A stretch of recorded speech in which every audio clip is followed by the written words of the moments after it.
I don't know how many of you have been to the U.S. or you have any idea where Iowa is.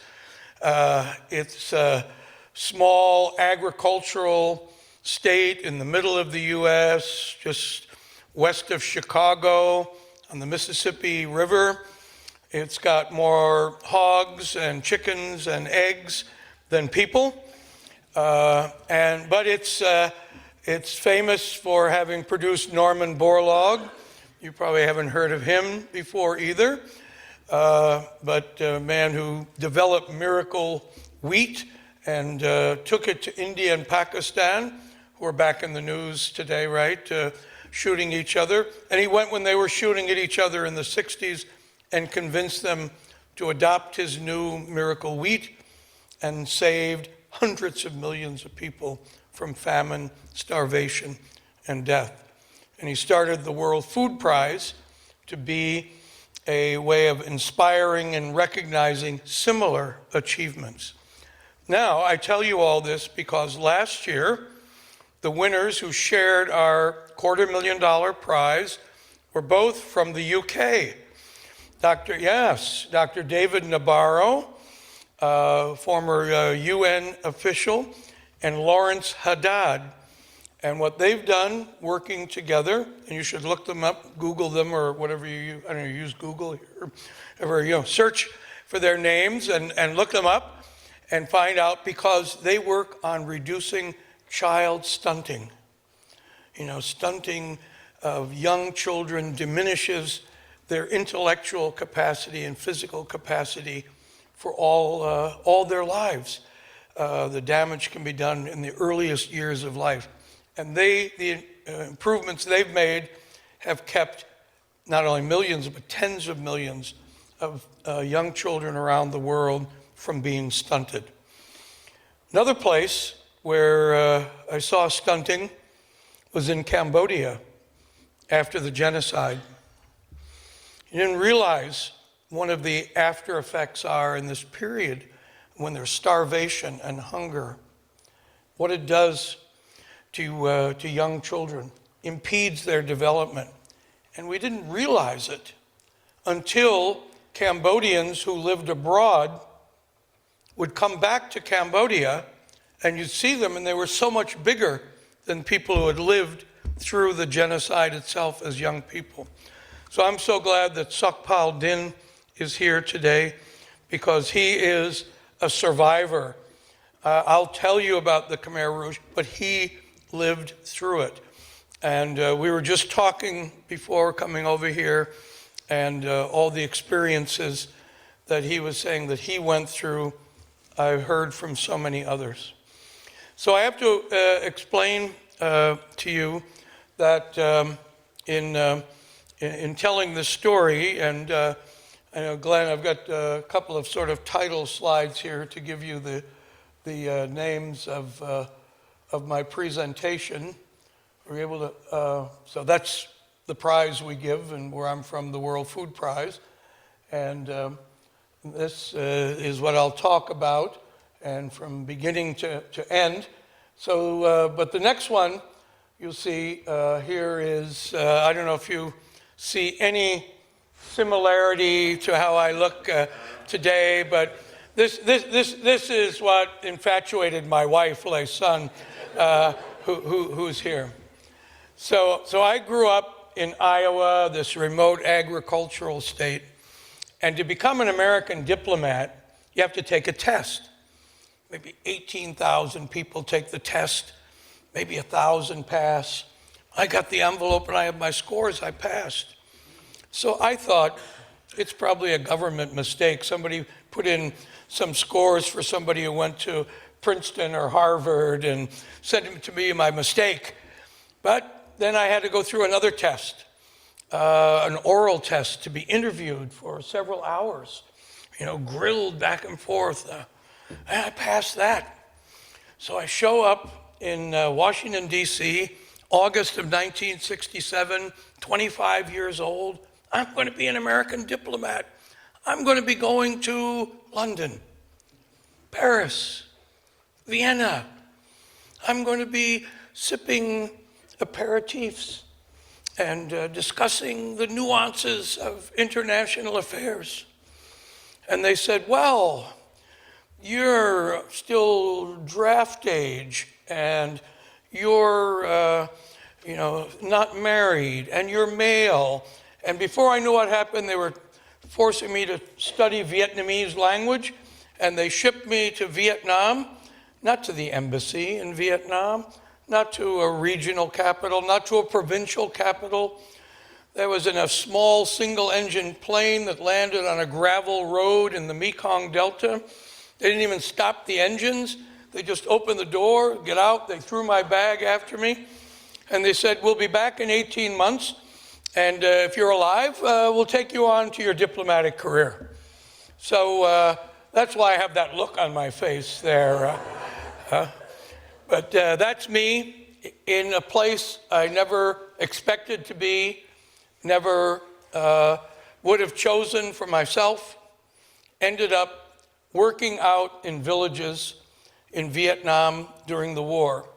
And it was there that me, a city kid, I learned the lesson of my life, which was about the power of new seeds and improved roads. And because we were upgrading the old farm to market road, French had built it. No, they're not French colonial roads, not as good as the British colonial roads. I hope there's nobody here from France, but it's true. And the road needed to be fixed up. And through 8 villages, we fixed it through 4. And they were bringing in new miracle rice, just like Dr. Borlaug's miracle wheat, but miracle rice, and taking out the farmers and getting them to use it because you could get double, triple, quadruple the yield out of a plant in half the time. So you could get 2 crops a year. It's amazing. But what I discovered was only in villages where we had fixed the road that farmers ever used the new seeds, that life changed.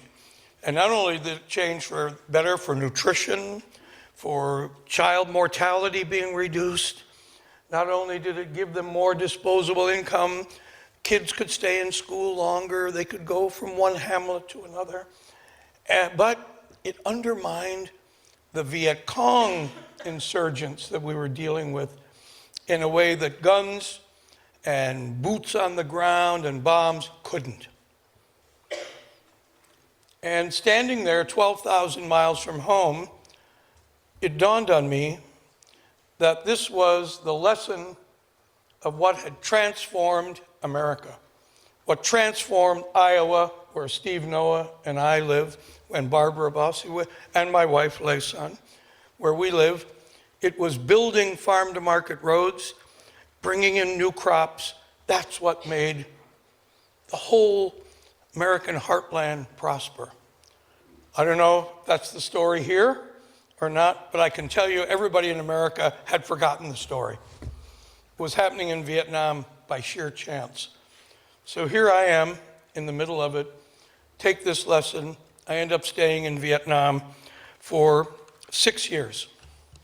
Now, let me show you on the map here, if you're not familiar with Vietnam's that kind of long yellow country on the far right end, on the east side. There's Hanoi, where President Trump and Kim Jong-un were just meeting, where my wife was born. Then way down here at the bottom in the Mekong Delta, at the very bottom of Vietnam. And next to it is Cambodia. And running through both countries is the Mekong River. And I don't know if you can see it on here, it says Chao Doc, but the next slide that will come up will show you there. So after being there for 4.5 years, I had moved up the Mekong River. I hadn't made it to Saigon to work in the embassy. So I'm there, all the American troops have left. I'm alone, I'm wandering out on the border, reporting about what I can see, what I find. And in doing that, I was remote and alone, and My wife was my fiancée. She was living in Saigon. I said, why don't you come down for a weekend? I'll show you around. And she comes down, and on a Saturday in June of 1973, wish I could remember the date, but Saturday, 1973, she shows up. We drive out, and we go up on top of this hill called Sam Mountain. Now, that's not us. They're getting the picture taken. That's what people do now. You park your car, you climb up to the mountain, and you can see there's kind of a view off there.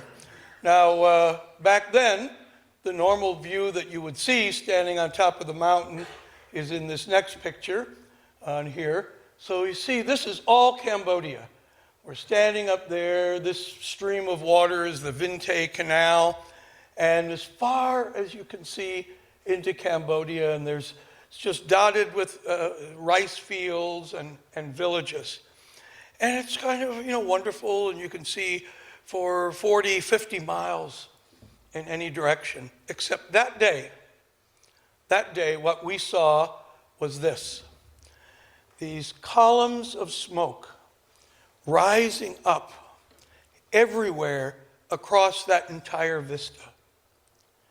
Smoke, 50, 60, 70 plumes of smoke coming up.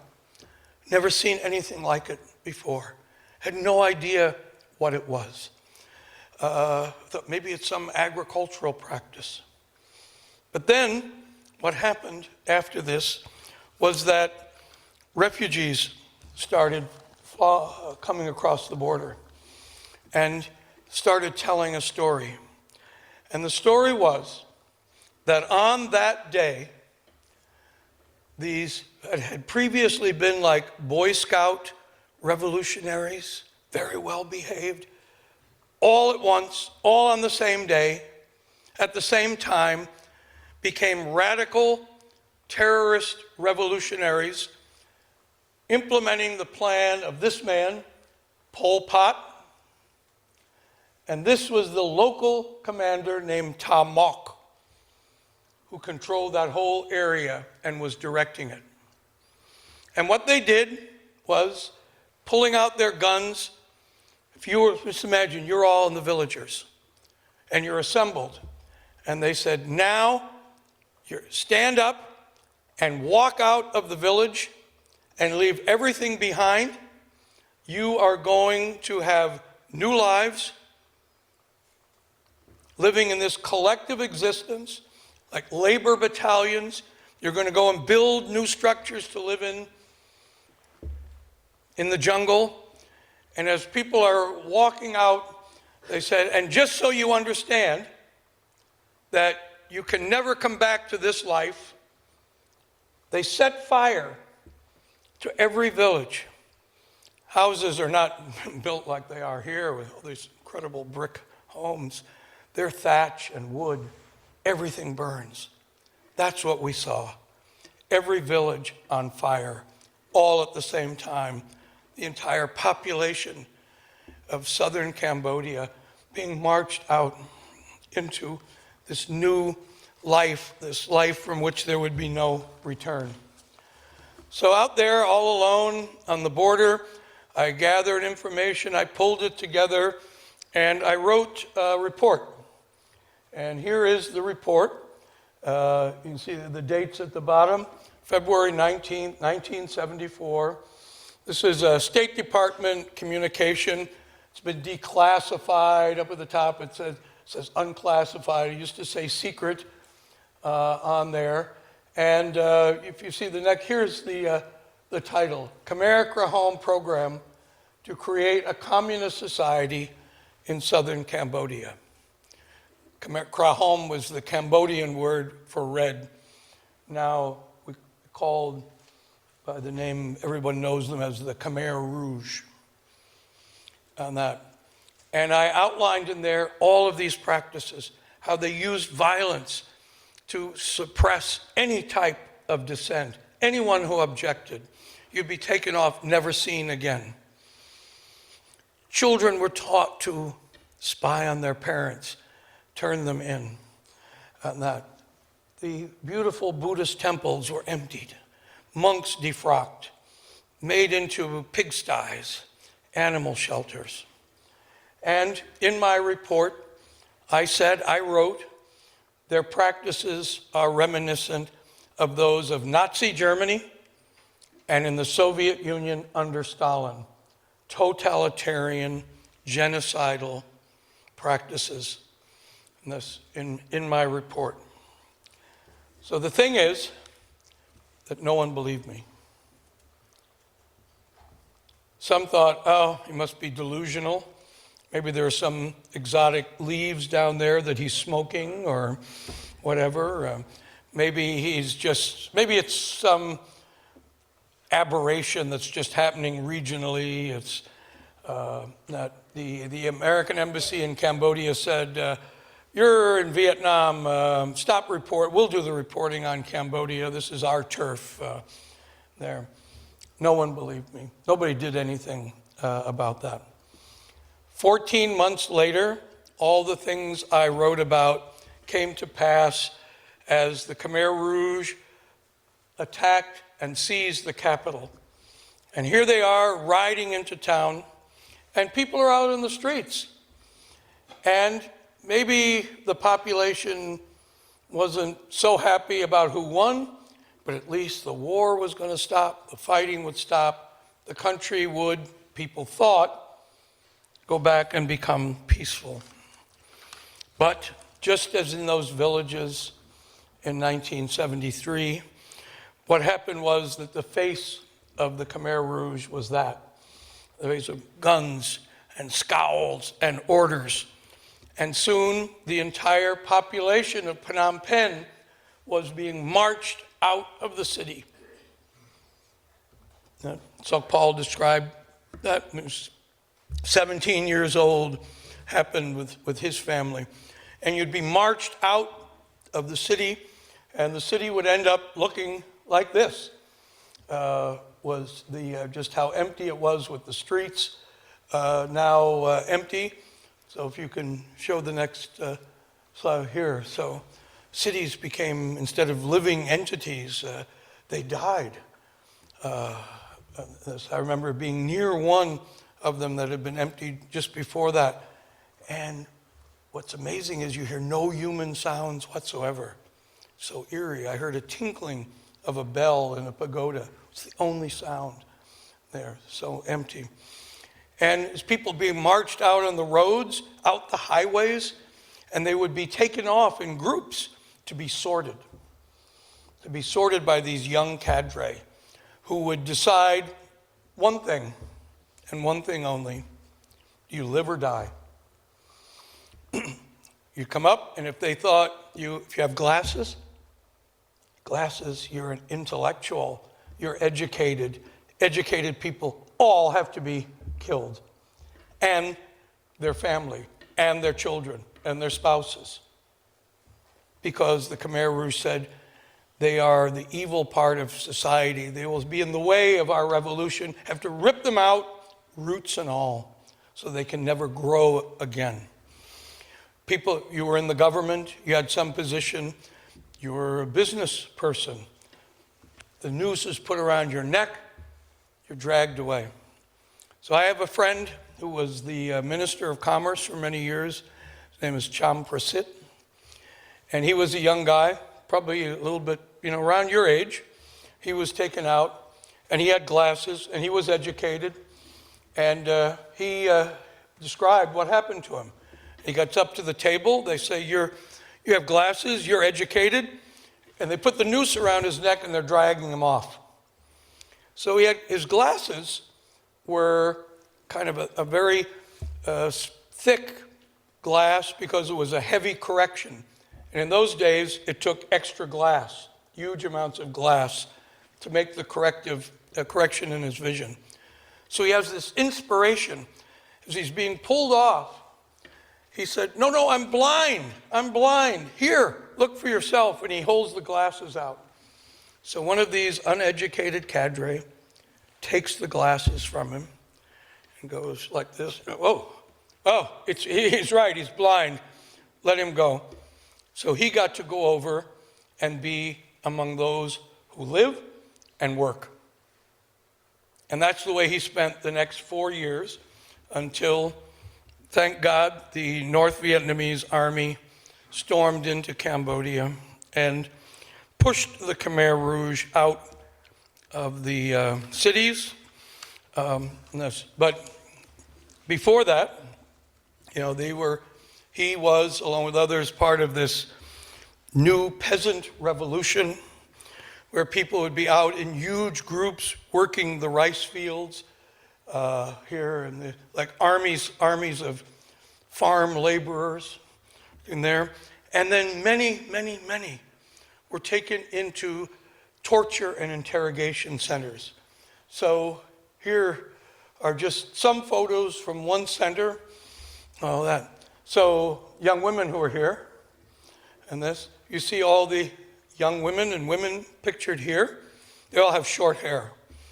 Women in Cambodia in those days had long hair. The Khmer Rouge considered long hair a modern affectation, something from the West, something that's not pure, pristine Cambodian. So you'd be brought in, and the first thing is your hair would be cut off, down to like this. And then you're dressed in black, no modern, nothing colorful, and then a number. And then you'll be taken to be tortured until you confess, even though you have nothing to confess. And then after your confession is taken and meticulously recorded and given to you to sign, then you'll be taken out to be executed. And after the executions take place, the bodies are taken to what I'm sure all of you have heard, the killing fields. These are the mass graves where bodies would be taken. This is one in Chung Ek, just outside Phnom Penh. There also was there are other symbols of the death that took place. So if you go to Asia, I was just in Korea, walls where people put up little symbols, little pieces of cloth. Between North and South Korea, it's families who are separated, and it's a way of saying, this is our hope that we can be reunited. And this is symbols put by Cambodians afterwards because their children were killed by being slammed, swung by their feet, hitting their heads into this tree. Right? This was the execution place of small children, the children of those who needed to be ripped out by all of the roots and all. And this is what people lived through. So I told you there was one killing field, but there's killing fields all over Cambodia. These mass graves discovered one after the other. The estimates vary. There's about 7 million population of Cambodia then, 4 years, probably up to 1.7, maybe 2 million out of 7 million are dead in 4 years. And when they uncovered the killing fields, this is what they found. Scenes like this, and bones and skulls would be brought together to be kept. Now, by 1979, so the Khmer Rouge take over in 75, seize the capital, impose their harsh regime. And then, driven by hatred of Vietnamese, they go back down to the border where I was, near Chau Duc. I wasn't there anymore. No Americans were there anymore. And go across the border and kill Vietnamese. And that leads the North Vietnamese army to sweep into Cambodia, and for which they deserve the Nobel Peace Prize, in my view.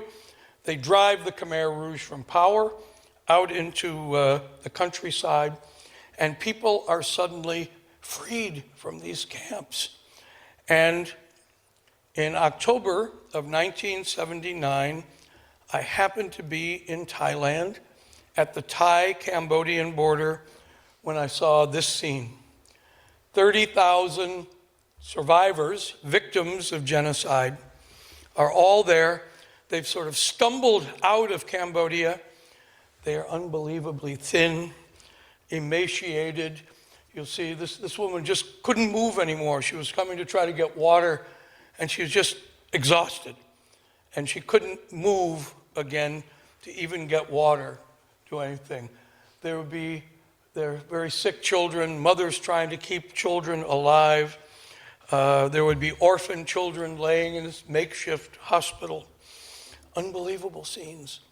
And 30,000 people, I don't know what the population around here is, but it must be, you probably find 30,000 people. Imagine them all out in one of these beautiful fields, no cover, no help, in the rain like now, and dying at the rate of 50 to 100 a day, bodies being bulldozed into mass graves. We went back to Iowa. I was with the governor of Iowa at the time, Robert Ray. He took pictures of this. He said, I watched people die, and to its everlasting credit, Iowans responded to our Iowa Shares campaign. Shares stood for Send Help, Aid Refugees, End Starvation. And between Thanksgiving and Christmas, we raised the equivalent, today's money, of about $2 million. And we rushed food, medicine, Iowa volunteer doctors there to the camp. This is Dr. Bill Rosenfeld. They're working tirelessly, saving lives, impacting thousands of people. Cambodia was in a continued civil war for the next decade. The North Vietnamese army tried to get rid of the Khmer Rouge, and they couldn't. By 1990, there were still 25,000 Khmer Rouge all over the countryside controlling it. The Permanent Five, members of the UN, the United Kingdom, Great Britain, one of those members, negotiate a settlement, an election to take place in Cambodia. The UN operates it, and the international community is able to get back in and to get at the Khmer Rouge. So I had $13 million of US taxpayer money, and I remembered that lesson I learned in Vietnam about roads and rice, and I said, look at the roads in Cambodia, and we found all the road grading equipment we could find in Thailand, brought it in and started fixing roads and building roads out into the Khmer Rouge areas. So to kind of give you the idea of how I think it works is this. It's like treating cancer. Cancer is the tumor. The Khmer Rouge are the tumor. The chemotherapy, the chemo in this case is the new agricultural seeds. Human rights education, peace education, that understanding. Chemo, to get to the tumor in your body, has to go down your bloodstream. The equivalent is the roads, the rural roads. When you improve the roads, it allows the chemotherapy, those seeds, that education, those opportunities for younger people out.